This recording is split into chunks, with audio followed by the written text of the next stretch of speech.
Hello students, आज हम हिंदी पाठमाला का अध्याय 9 करेंगे, जिसका नाम है चाणक्य का न्याय।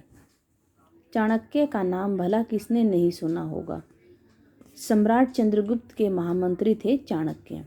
उनकी सूझबूझ के अनेक किस्से और कहानियाँ प्रसिद्ध है, मतलब कि उनकी जो समझदारी के थे काफ़ी किस्से भी थे और कहानियाँ भी थी।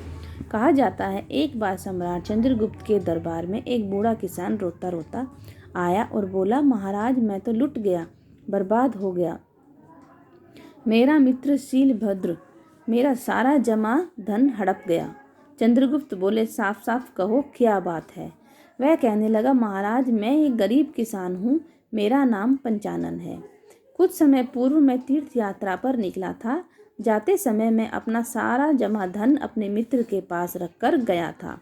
मैंने कहा था कि तीर्थ यात्रा से लौटने पर ले लूँगा, परंतु अब वापस आने पर वह मेरा मित्र मुझे पहचानता ही नहीं।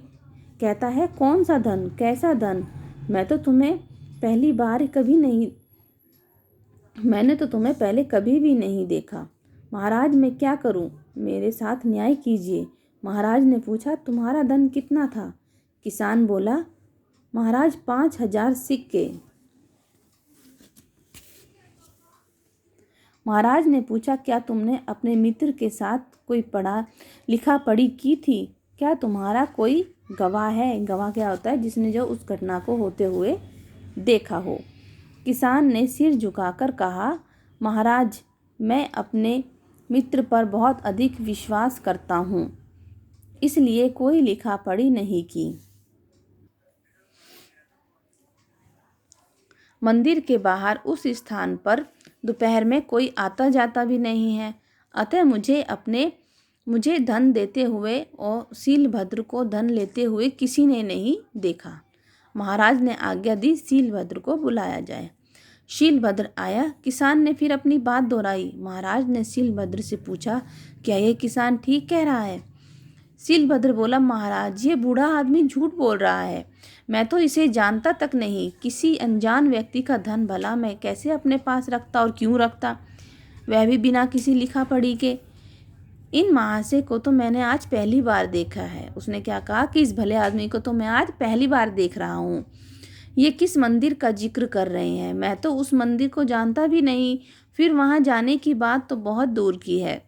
महाराज ने अपने महामंत्री चाणक्य की ओर देखा। महामंत्री ने उन दोनों को अगले दिन सुबह दरबार में उपस्थित होने का आदेश दिया। क्या कहा उन्होंने कि भाई अगले दिन जो है सारे के सारे जो है उसमें हाजिर हो जाइए दरबार में। उनको ये हुक्म मिला। चाणक्य ने महाराज से कहा, आप इस मुकदमे का फैसला मुझ पर छोड़ दीजिए, मैं स्वयं न्याय करूँगा। सुबह होते ही दोनों सभा में उपस्थित हुए। दोनों ने अपनी अपनी बात दोहराई। महामंत्री ने किसान से पूछा, तुमने मंदिर के बाहर किस स्थान पर धन दिया था। ये मैंने आपको यहाँ तक करा दिया है, इसको अच्छी तरह से रीड करिए और समझिए। Thank you.